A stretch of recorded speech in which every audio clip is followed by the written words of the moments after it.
I hear you want to get better at Rainbow Six Siege. Well, I may not be the best player in the world, but I have gotten better over the years using these simple methods. The last one is always the best.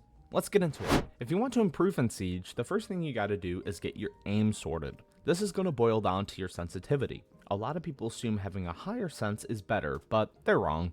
Sure, having a higher sense can be very good if you can control it, but it also leaves more room for error. Whereas if you have a lower sense, sure, you have to move your arm more, but it's a much lower chance of you over flicking. If you want to get your sensitivity on, there's a couple of ways to do it. The wrong way is copying someone else's settings. Everyone's settings are going to be different no matter what. I prefer a bit of a higher sense, whereas my friend Aiden prefers a bit of a lower sensitivity. It comes down to the player. The best way to get your sensitivity is to either go to a custom match or the shooting range. In either of these places, you're going to find two objects that are spaced apart. Then, you're going to stand back a little and begin trying to flick between these un-ADS'd. And if you don't know what that means you're not aimed in. You're just flicking with your player with the gun out. This is going to get your regular vertical and horizontal sense where it should be, and then you move on to each type of sight you use. This shouldn't take more than an hour to complete. After that, you practice with your new sense. Warming up is a big part of Siege in my opinion.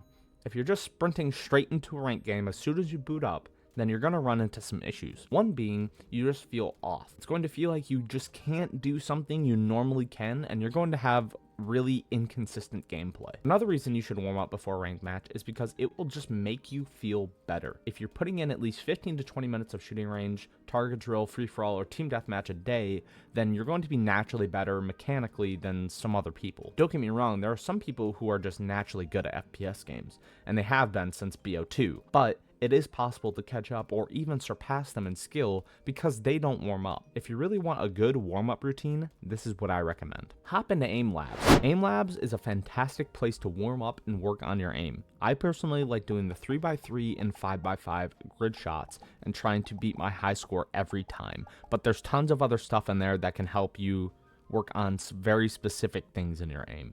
Then after about 10 minutes of that, I'll hop into the shooting range in Siege and practice with the guns there to shake off aim labs. I'll do this for about 5 to 10 minutes. If I feel good, I'll go into a ranked match, but if I need just that little bit more, I'll do a couple target drills since T-hunts are gone.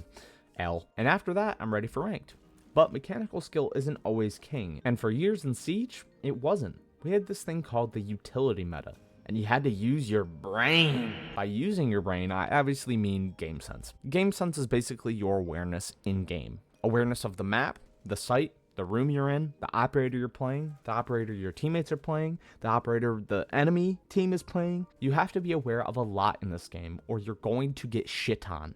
That's why a lot of people say Siege has one of the highest skill ceilings in FPS because of all the things you have to think about at once. And people can actually guess your rank based on a clip of you just playing, because when you're a certain rank, you should know certain things. So by gradually learning the maps, the callouts, and what an operator's gadget can really do, you're going to become one of the greats.